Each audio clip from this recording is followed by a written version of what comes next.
the zenith of Byzantine civilization, from 750 to 1025. In the 7th and 8th centuries, the Byzantine Empire lost much of its territory to Slavs, Bulgars, and Muslims. By the year 750, the empire consisted of only Asia Minor, some lands in the Balkans, and the southern coast of Italia. Although Byzantine was beset with internal dissension and invasions in the 9th century, it was able to deal with them and not only endured, but even expanded, reaching its highest point in the 10th century, which some historians have called the Golden Age of Byzantine civilization.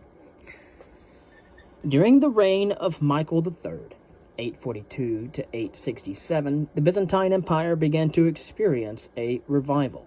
Iconoclasm was finally abolished in the year 843, and reforms were made in education, church life, the military, and the peasant economy. There was a noticeable intellectual renewal, but the empire was still plagued by persistent problems. The Bulgars mounted new attacks, and the Arabs continued to harass the periphery. Moreover, a new religious dispute with political repercussions erupted over differences between the Pope as a leader of the Western Christian Church and the Patriarch of Constantinople as leader of the Eastern Christian Church.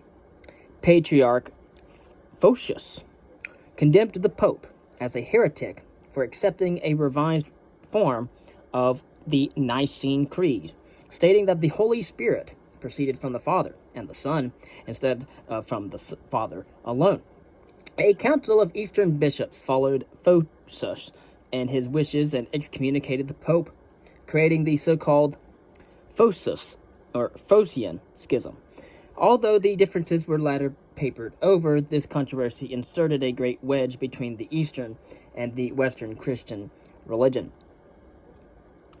The problems that arose during Michael's reign were effectively dealt with by a new dynasty of Byzantine emperors known as the Macedonians, from 867 to 1056.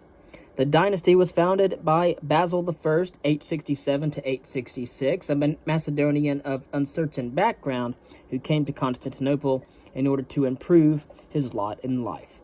After impressing Emperor Michael III with his wrestling skills, he married the emperor's mistress and was made co-emperor. 1 year later, he arranged the murder of Michael and then became sole ruler, establishing a dynasty that would last almost 200 years.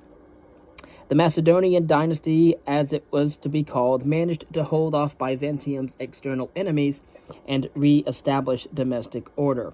Supported by the church, the emperors thought of the Byzantine Empire as a continuation of the Christian Roman Empire of late antiquity. Although for diplomatic reasons, they occasionally recognized the imperial titles of earlier Western emperors, such as Charlemagne and Otto I. They still regarded them, however, as little more than barbarian people. Economic and religious policies. The Macedonian emperors could boast of a remarkable number of achievements in the late 9th and 10th centuries. They worked to strengthen the position of the free farmers who felt threatened by the attempts of landed aristocrats to expand their estates at the farmers' expense. The emperors were well aware that the free farmers made up the rank and file of the Byzantine cavalry and proved the military full of strength for the empire. Nevertheless, despite their efforts, the Macedonian emperors found that it was not easy to control the power of the landed nobles, and many free farmers still continued to lose their lands to the nobles. The Macedonian emperors also fostered a burst of economic prosperity. They did so by expanding the trade relations with Western Europe, especially by selling silks and metalwork, and the city of Constantinople flourished. Remember, at this time, the emperors controlled the trade of silk.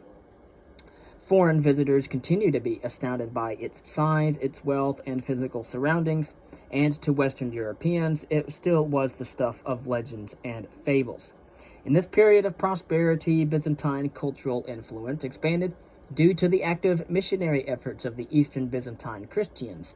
Eastern Orthodox Christianity was spread to Eastern European peoples, such as the Bulgars and the Serbs. And perhaps the greatest missionary success, however, occurred when the Prince of Kiev in Russia converted to Christianity in the year 987. From the end of the 10th century on, the Byzantine Christianity became the model for Russian religious life, just as Byzantine imperial ideals came to influence the outward forms of Russian political life. Concerning political and military achievements under the Macedonian rulers, Byzantium enjoyed a very strong civil service, talented emperors, and military advances. The Byzantine civil service was staffed by well-educated, competent aristocrats from Constantinople who oversaw the collection of taxes, domestic administration, and foreign policy.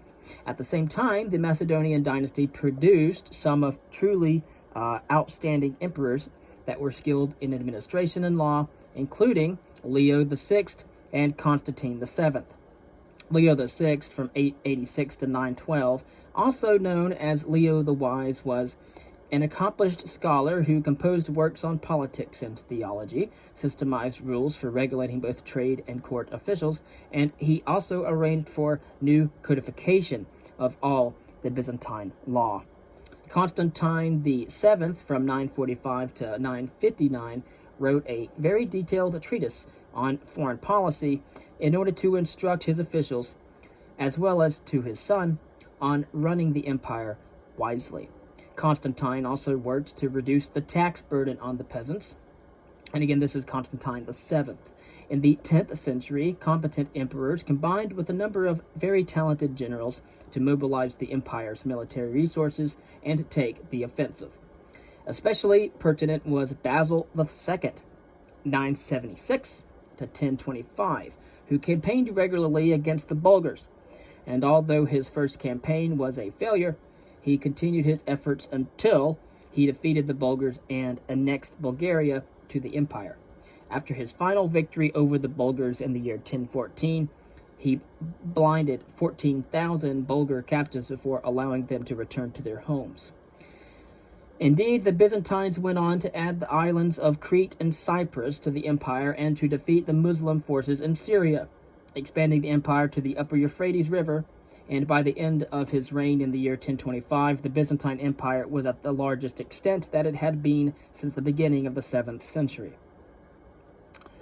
And so we have the zenith, the apex, the pinnacle of Byzantine civilization, starting in 750 and ending in the year 1025 at the end of Basil II's reign.